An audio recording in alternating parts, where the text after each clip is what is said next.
उद्धव ठाकरेंनी विश्वासात न घेता उमेदवारांची यादी जाहीर केल्यानं काँग्रेस नाराज झालाय आणि त्यामुळे आता काँग्रेसच्या नेत्यांनी मैत्रीपूर्ण लढतींची तयारी केल्याची माहिती सूत्रांकडून मिळतेय। विशेष म्हणजे राज्यातल्या नेत्यांना दिल्ली हायकमांडने सुद्धा हिरवा कंदील दिल्यानं महाराष्ट्राच्या महाविकास आघाडीमध्येच सुंदोपसुंदी सुरू झालेली आहे। काँग्रेस मित्रांविरोधातच निवडणूक लढणार, 5 ते 6 जागांवर मैत्रीपूर्ण लढतींची शक्यता, काँग्रेस हायकमांडचाही हिरवा कंदील, महाविकास आघाडीमध्ये बिघाडी होणार।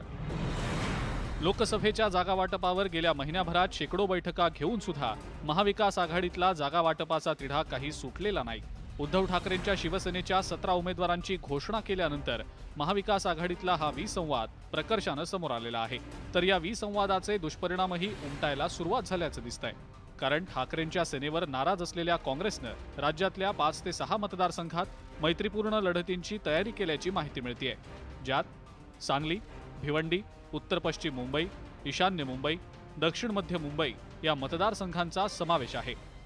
जो कांग्रेस की परंपरागत सीटें हैं, अगर वो सीट के ऊपर हमें विश्वास में लिए बिना अगर कोई कोalition पार्टनर अपना उम्मीदवार जाहिर करता है तो थोड़ी तकलीफ जरूर होती है, लेकिन देश बचाने की लड़ाई में इन तकलीफों को हम लोग नजरअंदाज करेंगे और इन ऐसी सीटों पर मैत्रीपूर्ण तरीके से हम लोग लड़ाई लड़ेंगे।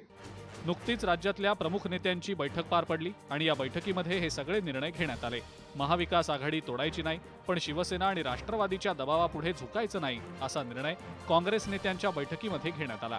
विशेष म्हणजे या निर्णयाबाबत काँग्रेस हायकमांडलाही माहिती देण्यात आलेली आहे। आगामी काही दिवसात दिल्लीत राज्यातल्या सगळ्या ज्येष्ठ नेत्यांची म्हणजेच महाविकास आघाडीच्या नेत्यांची बैठक आयोजित करण्यात येणार असल्याची माहिती पुढे आलेली आहे। आता दिल्ली दौऱ्यामध्ये काँग्रेसचे वरिष्ठ नेते उद्धव ठाकरे आणि शरद पवार यांच्याशी चर्चा करणार आहेत।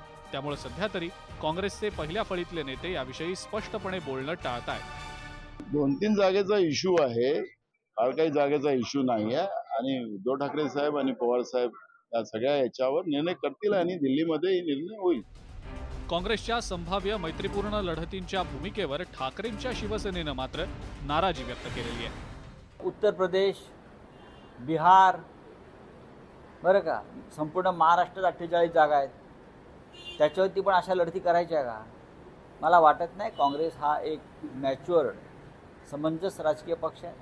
मैत्रीपूर्ण लढतीत काय होतं सगळ्यांना माहिती आहे। मैत्रीपूर्ण लढत ही आपल्या विरोधकाला मदत करण्यासाठी केली जाते। महाविकास आघाडीमध्ये आधी काँग्रेसनं त्यांचे 12 उमेदवार घोषित केले होते, तर ठाकरेंच्या शिवसेनेनं एकाच वेळेला 17 उमेदवारांची घोषणा केली। अजूनही महाविकास आघाडीमध्ये 5 ते 6 जागांवर वाद आहे, त्यामुळे महाविकास आघाडीच्या फॉर्म्युल्याची काही घोषणा होत नाहीये। आधीच वंचितनं महाविकास आघाडीची साथ सोडली आहे, त्यात आता काँग्रेसनं सुद्धा मैत्रीपूर्ण लढतींची तयारी केली तर आघाडीमध्ये बिघाडी होण्याची दाट शक्यता आहे। राष्ट्रवादी काँग्रेस पक्ष, शरदचंद्र पवार, शिवसेना उद्धव बाळासाहेब ठाकरे पक्ष या दोन्ही पक्षाच्या दबावाला बळी पडायचं नाही आणि लोकसभा मतदानाच्या दरम्यान मैत्रीपूर्ण लढाई लढायची अशा प्रकारचा निर्णय काँग्रेसने घेतला आहे। राज्य काँग्रेसने घेतलेल्या निर्णयाला दिल्लीतील हायकमांडने देखील हिरवा कंदील दिला आहे। त्यामुळे सांगली असो, भिवंडी असो यासारख्या लोकसभा मतदारसंघामध्ये मैत्रीपूर्ण लढाई होण्याची शक्यता आहे। नवी दिल्लीहून व्हिडिओ जर्नलिस्ट अनिलसह प्रशांत नामदास, न्यूज 18 लोकमत।